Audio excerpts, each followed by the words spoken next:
An advanced North Korean missile test sparks outrage in the West. Washington sends supersonic bombers in response to Pyongyang's successful launch, which was capable of reaching the U.S. mainland. While each side accuses the other of provocation, the UN fails to agree on a unified response for de-escalation. I'm Andrea Sankey, and today's newsmaker is North Korea.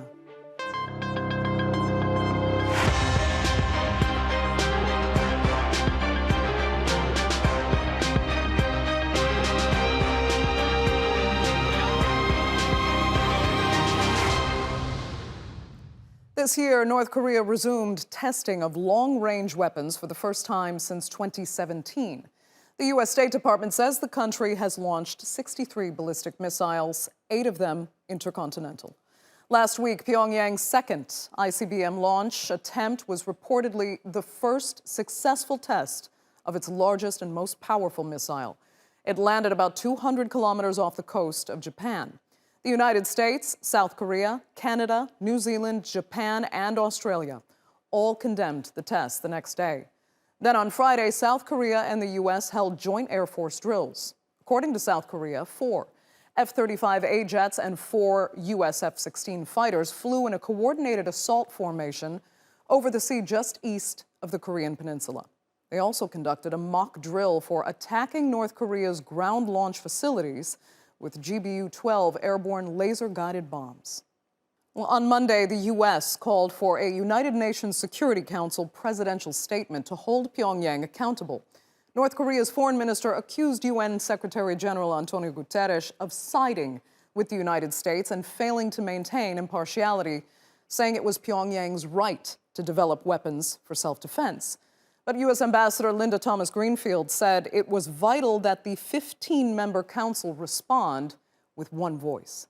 This is the 10th time that we have met without significant actions. The reason is simple. 2 veto-wielding members of the council are enabling and emboldening the DPRK.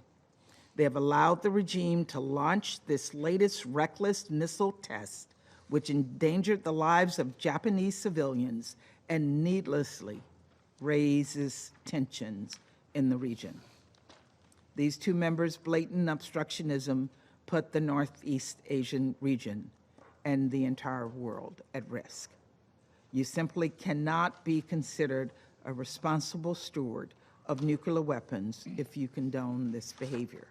We will offer another opportunity for the Council to hold the DPRK accountable for its dangerous rhetoric and its destabilizing actions. The United States will be proposing a presidential statement to this end. But China's UN Ambassador Jong-un called for a more diplomatic approach, saying the United States should put forward realistic and feasible proposals addressing the legitimate concerns of North Korea rather than condemning the country. At present, the situation on the peninsula is in an upward spiral of rising tension and intensifying confrontation. China is concerned about this. We hope that relevant parties can uphold the direction of political settlements and try to meet each other halfway to prevent the situation from repeated escalation or even getting out of control. And Russia, meanwhile, blamed North Korea's missile tests on provocative military drills by the United States and its allies, South Korea and Japan, including the use of strategic bombers. Mr. President, we deeply regret that our Western colleagues have consistently ignored Pyongyang's repeated calls for the U.S. to cease its hostile activities, which would open up opportunities for dialogue. The concessions made by Pyongyang in 2018 and 2019 and the positive signals it sent were not taken into account. It is precisely because of the position of the U.S. that the Council was unable to find the strength to respond appropriately. And while the missile launch has garnered global attention, another story has also emerged, puzzling many analysts. North Korean leader Kim Jong-un's daughter made her first public appearance. In arguably the most isolated country in the world, any new photos seen of officials or family members are scrutinized by analysts. No one can say for sure how many children Kim actually has, so to appear with a young daughter at a missile launch is intriguing, to say the least. Some say the move could hint at a long-term succession plan. North Korea has been ruled as a hereditary dictatorship since 1948. But Kim is only 38 years old. Making a change in leadership anytime soon, highly unlikely. Others think it was an opportunity for Kim to show his role as both a leader and a father figure. So let's ask our panel now what they think of North Korea's latest actions. And joining me from Washington is Jenny Town. She's a senior fellow specializing in U.S.-North Korea relations at the Stimson Center. Also from the U.S. Capitol is Bruce Klingner. He's a senior research fellow for Northeast Asia at the Heritage Foundation. He's also the former chief of the CIA's Korea branch. And from Beijing is political and economic affairs commentator Einar Tangen. Thanks all so much for being with us. Jenny, let me start with you. This kind of escalatory relationship, I'll call it that, has been progressing for years now. To some, it just seems repetitive at this point. But why has this latest round of missile testing been a bit different? What set it apart? What worries you about it? Well, I think we need to look at what's happening in the last couple of months as separate from what we've seen earlier this year, even. Earlier this year, we saw that they were doing developmental testing, where they were testing one missile at a time until they were happy with the performance. And this is a type of testing that we've gotten used to, I think, over the years. What we're seeing now, though, is very political. It is in response to the back-to-back U.S. ROK joint military exercises that have been going on essentially since May. And so they really have upped the ante here and created new tactics that include both live fire exercises on the North Korean side that sort of mirror what's happening on the U.S. ROK side, as well as, continuing to up the ante on the missile tests, the missile developments with this latest round of the intercontinental ballistic missile, the Hwasong-17. So I think we're seeing just sort of a new level of new tactics to really respond to the resumption of large-scale live fire U.S. ROK joint military exercises going on right now. Right. Bruce, these two sides are not going to see eye to eye on who's provoking this and who's really responsible for one taking action against the other. But do you think the U.S. really had to respond by flying supersonic bombers with Japan and South Korea? Or is that provocation that could have been avoided? Well, what we saw during the 4 years that the U.S. canceled and reduced its military exercises is that it led to no diplomatic gesture from North Korea, nor did it lead North Korea to cancel its own very large winter and summer training cycle exercises. So after a degradation of 4 years of U.S. deterrence and defense capabilities, under the new administration in South Korea, both sides resumed the exercises to try to repair the degradation to the capabilities for deterrence and defense. So what we've seen since 2016 is a lot of North Korean missile tests, particularly after the collapse of the Hanoi summit. So in 2019, they had 26 missile launches, which was a record for a year then. And that was when when South Korea and the U.S. weren't doing any military exercises. So what we've seen is a shift from developmental testing of new missiles now to operational exercising of the missiles that are going to be deployed to frontline units, including tactical nuclear warheads. Einar, let me get your take on whether or not you think one side might be more responsible than the other for the escalation we've been seeing. I'm going to agree with Bruce on this. I mean, it was the resumption of military drills was inevitable. But, each side is pushing each other. The issue right now is how do you solve this? North Korea is quickly becoming a de facto nuclear power. They have the launch vehicles. Condemning them and sanctions haven't worked. If it had, we wouldn't be in this situation. So the question right now is, what's in the toolbox to get this thing started moving in the right direction, assuming that North Korea is not going to give up its nuclear arms.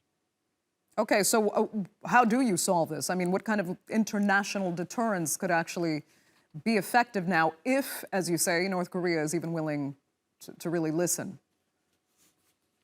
Well, I don't think they are willing to listen. I think at this point, Kim Jong-un is in a very difficult situation with this country. COVID was not kind to it. Obviously, inflation is also affecting them. I think he's trying to figure out some way to get the world's attention and perhaps some economic relief. I think this is the wrong way to do it. It certainly did not help China, as China was trying to hold a diplomatic discourse about working together and all this type of stuff. And, he's firing off missiles, and it's not going to be appreciated in Beijing. And it also adds many other dimensions, including one in which there's a nuclear arms race in Asia. Obviously, not something that Beijing would be in favor of. But they're not coming out and condemning him. They've put out a statement saying, look, both sides should meet each other halfway. The question is, where is halfway? Right. Jenny Einar was alluding to a question about really how much North Korea, in a sense, can afford here. These are tremendously expensive weapons programs. They require, constant maintenance, really, and reinvestment, and North Korea's economy is not doing well. Could North Korea inadvertently be exhausting its own resources to the point of no return by continuing to invest this much in its defense?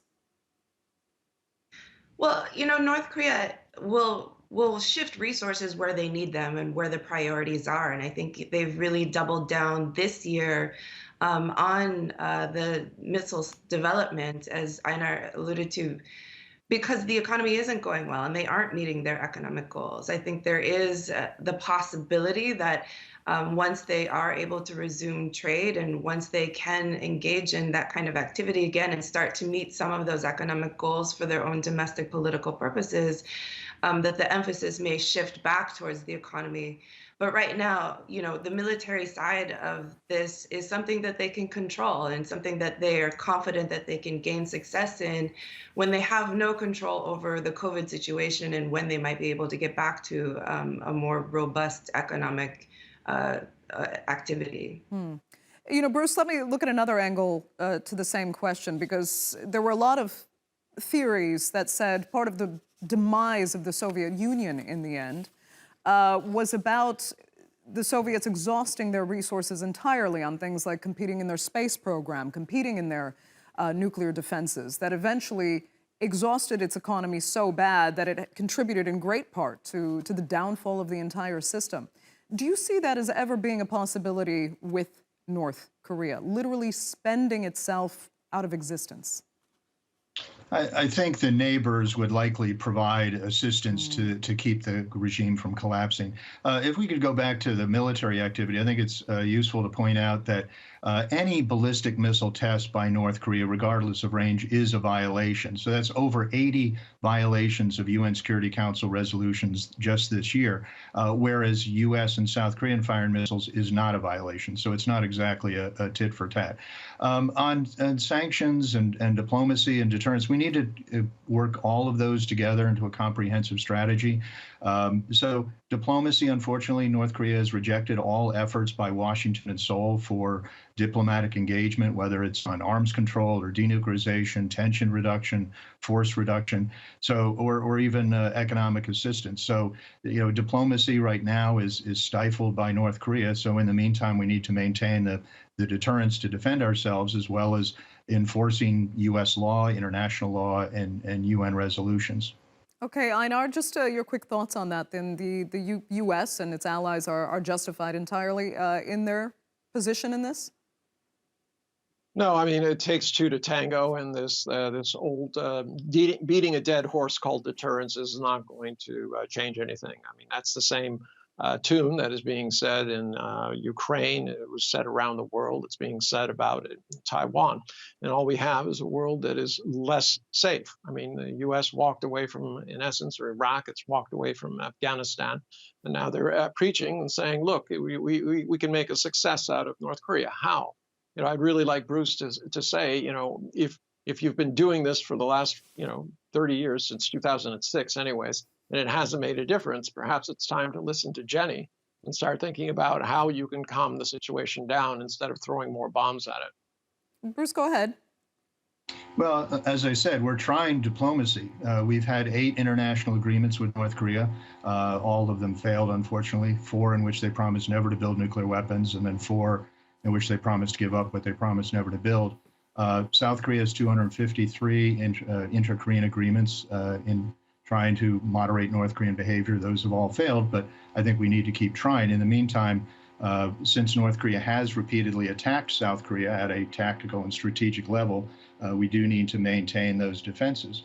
And as North Korea continues to expand its arsenal, its strategic nuclear weapons, its tactical nuclear weapons, and more recently working on battlefield tactical nuclear weapons, the U.S. and its allies do need to take steps to defend against that, including ballistic missile defense. Okay.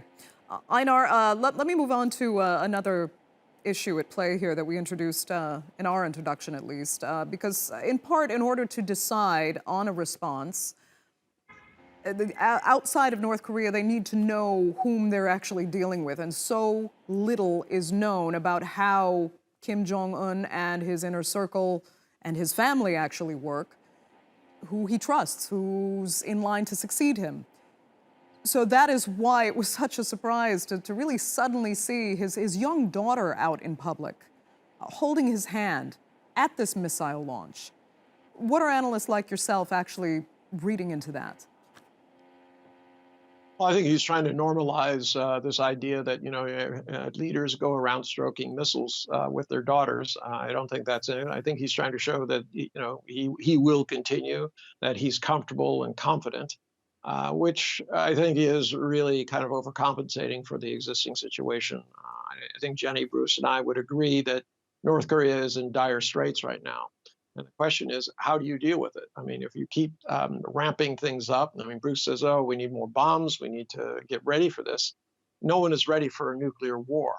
And even if, only 2 or 3 of them land on North Korea or ascend toward the U.S., I think the U.S. can defend itself.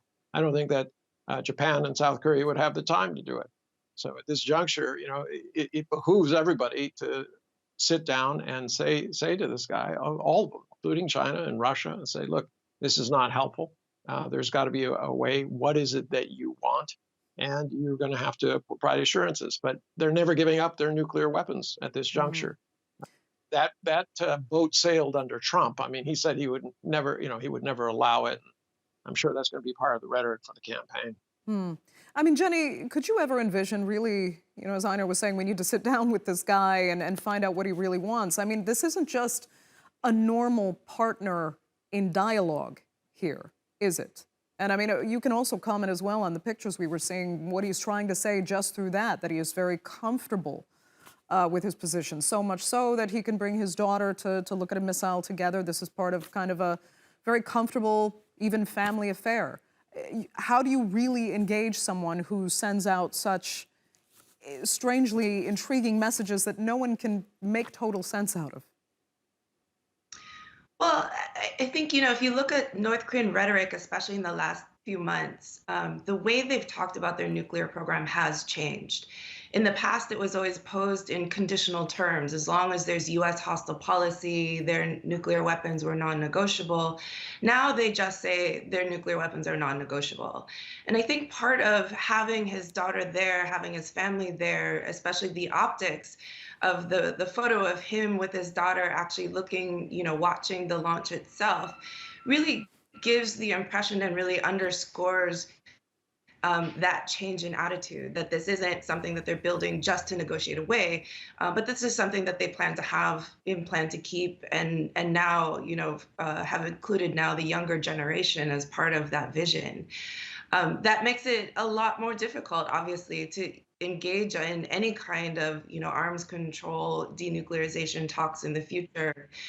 And especially at a time, I think we need to look at this beyond just North Korea in a vacuum, but there is an arms race going on in Asia right now. And, you do have nuclear modernization campaigns going on in the US and China and Russia, and you do have missile developments going on in South Korea and Japan as well.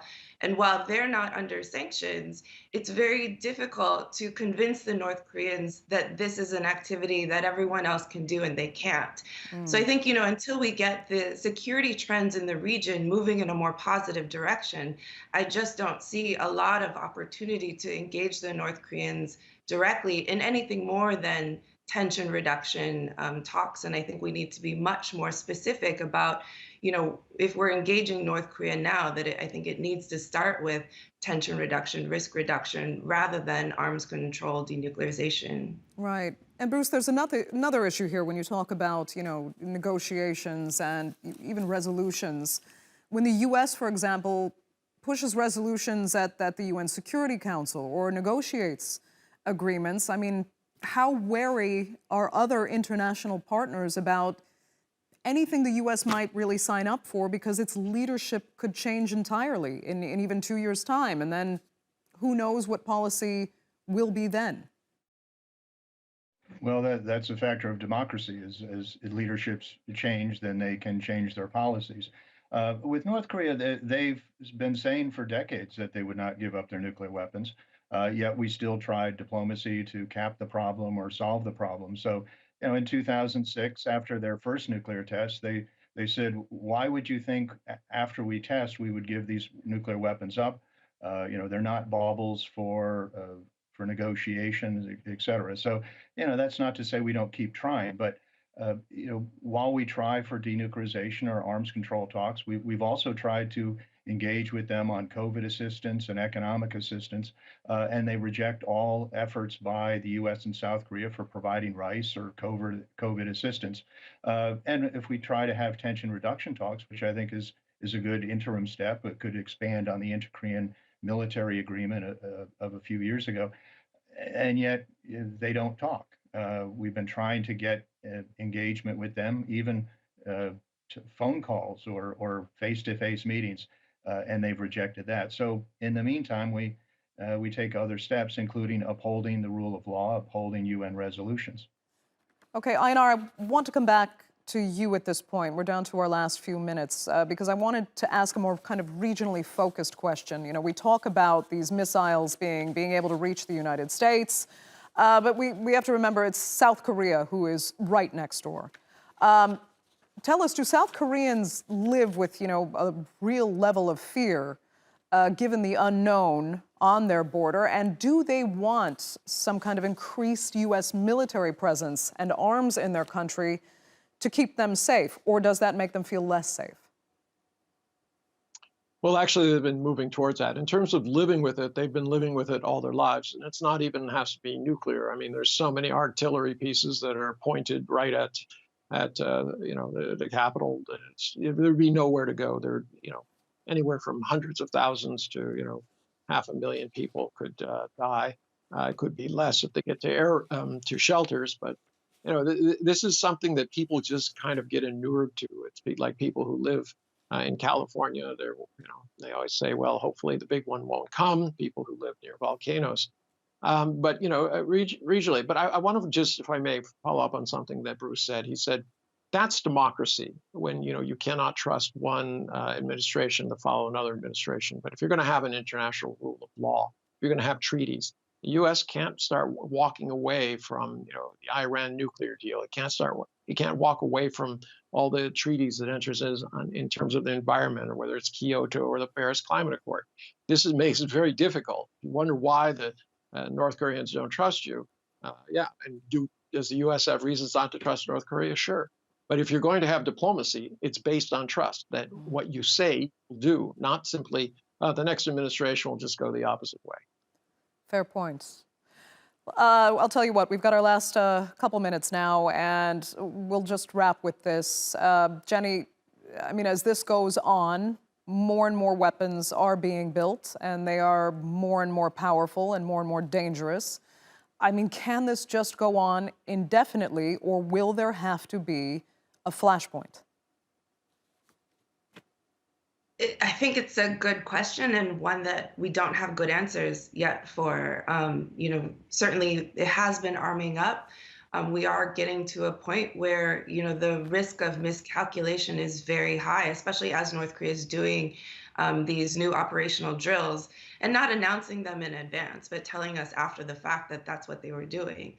I think there is certainly the risk of some kind of accident escalating, or some kind of misperception leading to wrong decisions as as all sides are arming up in this process. I don't know that there necessarily has to be a flashpoint, but it's certainly a real possibility. Okay, Bruce, about 45 seconds. Your final thoughts?